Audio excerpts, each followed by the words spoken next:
En este video estaremos explicando el problema número 11 de nuestro libro de texto. Buenos días, en este video estaremos explicando el problema número 15 de nuestro libro de texto de PHP. Al igual que en todos los problemas, este tendrá la variable n iniciando como 0 y la variable r iniciando como no vacío, por lo cual podremos deducir que las variables finales serán de texto. Al igual que todos, tenemos la condición del botón, por lo cual entre estas llaves se ejecutarán todos los códigos. La variable n será una variable que nosotros ingresemos, mientras que la variable r dependerá acerca de las condiciones que se establezcan en el if. Si la variable n dividido 2 su residuo es 0, la variable r nos indicará que es un número par. De otro lado, si la división de n dividido 2 su residuo no nos da 0, nos indica que esta división será impar, por lo cual al ingresar un número nos indicará si este corresponde a los pares o a los impares.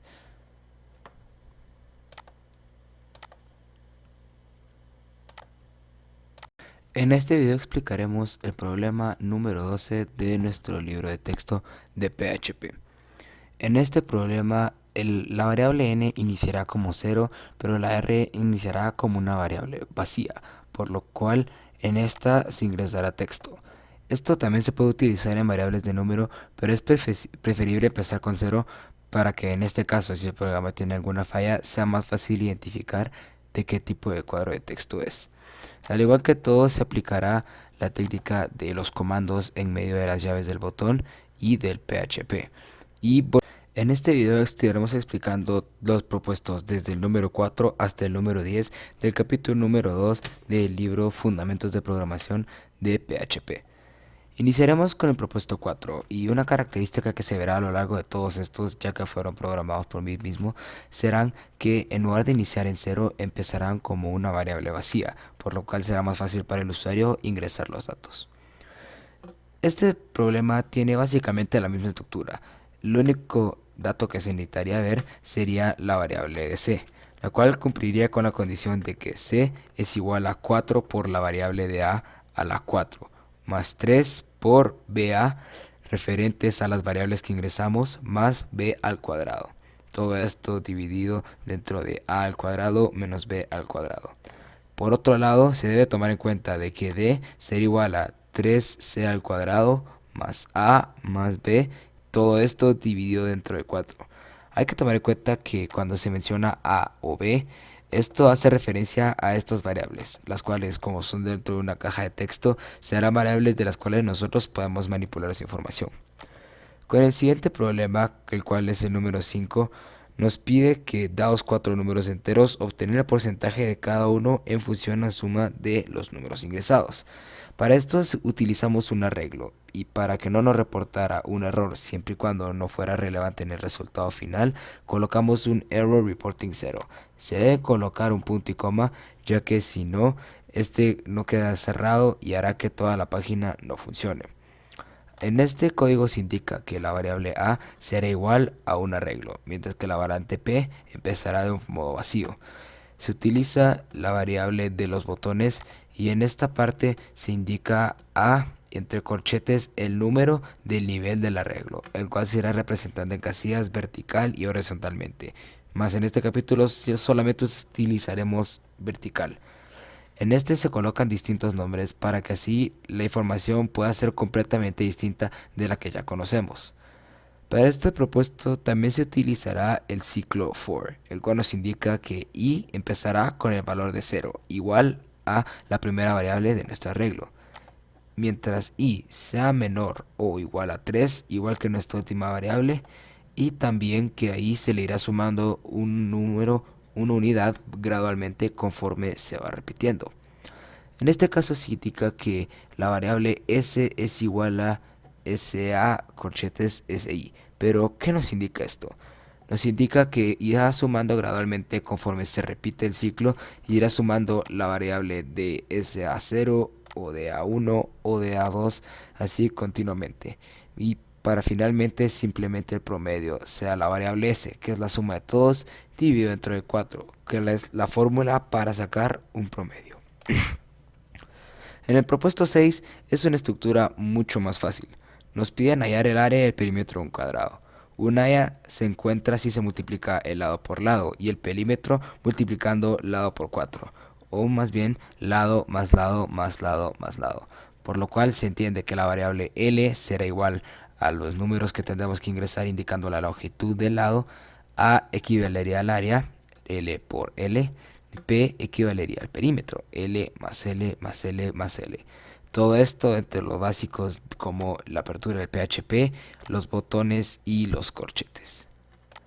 Para el propuesto 7 se nos pide que dada una cantidad de horas, obtener su equivalente en minutos y en segundos.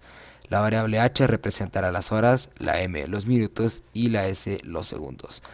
De nuevo, utilizando la variable del botón, se indicará que h será el valor que vamos a ingresar, que en este caso serían las horas. M sería igual a h multiplicado 60, ya que una hora es igual a 60 minutos. Y como un minuto es igual a 60 segundos, para obtener cuántos segundos se obtiene por hora, simplemente debemos multiplicar m por 60, que en este caso sería los minutos por 60. Debemos recordar de siempre colocar un punto y coma al final de cada variable, ya que si no, la página no funcionará, ya que la variable nunca se verá cerrada. Continuando con el próximo propuesto, el propuesto número 8 nos indica que se debe convertir una cantidad de grados Fahrenheit a Celsius y a Kelvin respectivamente. La variable F representará los grados Fahrenheit, la variable C los grados Celsius y la variable K los grados Kelvin. Como ya había indicado, todos empezarán como variables vacías. Se indica de nuevo que cuando se presione el botón se ejecutará todo esto, siendo nuestra única variable de texto la F, y pues utilizando para las otras dos las fórmulas de conversión, que en caso de Celsius sería los grados Fahrenheit menos 32, que en este caso sería la variable F, por 5 dividido 9.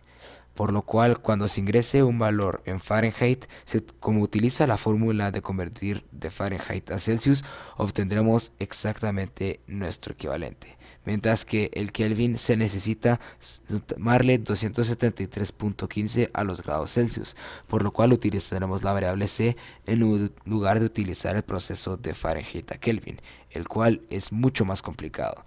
De nuevo, utilizando la apertura, el cierre de PHP y los puntos y comas, los cuales son cruciales para nuestros programas. En el propuesto número 9 nos piden hallar el área y el perímetro de un rectángulo, el cual es básicamente lo mismo que el de un cuadrado, simplemente que las longitudes son distintas, por lo cual utilizaremos b como la base, h como altura, a como área y p como perímetro. Estas dos últimas variables ya lo habíamos visto en el propuesto número 6. De nuevo, utilizando los básicos del botón y que b y h serán nuestras variables de texto, el área se obtendrá al multiplicar la variable b por la variable h, base por altura. Mientras que el perímetro se encontrará en base por 2, ya que el rectángulo tiene dos caras de un mismo lado, y altura por 2, exactamente con la misma fórmula de antes. Estos dos valores se sumarán y así obtendremos el perímetro de nuestro rectángulo. Para finalizar con el capítulo 2, continuaremos con el propuesto número 10, el cual es convertir grados sexagesimales a centesimales. La fórmula para esto es multiplicar los sexagesimales por 200 y esto dividirlo dentro de 180. Por lo cual simplemente se utilizan dos variables, siendo la s nuestra variable de texto, la cual le podremos cambiar la información, y siendo la c aplicando la fórmula, por lo cual multiplicará nuestra variable s por 200 y esto se dividirá dentro de 180. Muchas gracias por su atención. Volveremos a utilizar el if, que en este caso nos marca si la variable n, cual es la que ingresamos, es mayor a 0, la variable r nos indicará que este número es positivo. Si se coloca entre comillas, esto aparecerá en el cuadro de texto como un enunciado. Acá también nos indica que si la variable n es menor que 0, la variable r nos indicará que es un número negativo. Mientras que si la variable n es igual a 0, la variable r nos indicará que es un número neutro. Se debe colocar un doble igual, de lo contrario no marcará la variable como equivalente y puede que nuestro programa nos genere fallas. En este problema habrá tres variables en las cuales, como todos los problemas, iniciarán en 0. En este caso sería la variable n1, n2 y m. Al igual que en los otros problemas, con esto se apertura y se cierra el PHP y las llaves sirven para cerrar un comando entre cierto número. En este caso, este sería el botón para que estas dos variables cambien de 0 a la variable que ingresemos.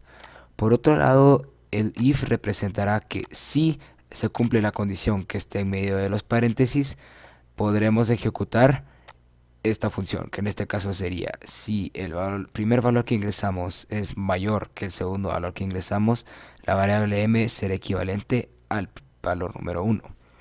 Con estas llaves se cierran los comandos que se activan con el if.